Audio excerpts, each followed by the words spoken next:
Okay sir, second half ಹೇಗಿತ್ತು sir ನಿಮಗೆ? Second half ತುಂಬಾ ಎಕ್ಸ್ಪೆಕ್ಟೇಷನ್ ಮೀರಿ ಚೆನ್ನಾಗಿತ್ತು ಸರ್. ಓಕೆ. ಅಂದ್ರೆ ಅದ್ರ ಬಗ್ಗೆ ಸೆಕೆಂಡ್ ಹಾಫ್ ಅಲ್ಲಿ ಕೊಟ್ಟಿದ್ದೆಲ್ಲ ಬಿಸ್ನೆಸ್ ಬಗ್ಗೆ.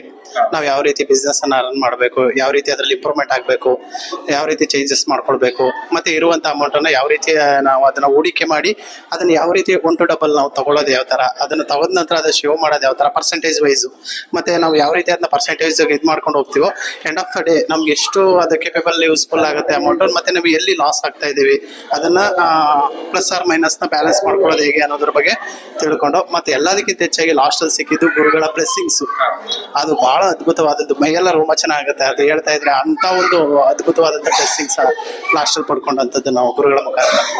ಓಕೆ ಸರ್, ಈ ವಿಶ್ವ ಕುಬೇರ ಸೂತ್ರನನ್ನ ನೀವು ಮೊದಲು ಕೇಳಿದ್ರೆ ಸರ್? ಇಲ್ಲ ಕೇಳಿರಲಿಲ್ಲ, ಇದೇ ಫಸ್ಟ್ ಟೈಮ್ ಕೇಳಿದ್ದು. ಸೊ ಹೆಲ್ಪ್ ಆಗುತ್ತೆ ನಿಮಗೆ ಸೇವಿಂಗ್? ಖಂಡಿತ ಸರ್, ಖಂಡಿತ ಸೇವಿಂಗ್ಸ್ ಅಲ್ಲಿ ಹೆಲ್ಪ್ ಆಗುತ್ತೆ ಅದು. ಓಕೆ ಸರ್, ಹಾಗೆ ಅರ್ಥ ಸೂತ್ರ ಒಂದು ಬುಕ್ ಕೊಟ್ಟಿದ್ದಾರೆ ನಿಮಗೆ. ಹೌದು, ಬಜೆಟಿಂಗ್ ಮಾಡೋದು ಅದೆಲ್ಲ ಹೇಗಿತ್ತು ಸರ್? ಅದು ಮನಿ ಕ್ಯಾಲ್ಕುಲೇಷನ್ ವೈಸ್ ಅದು.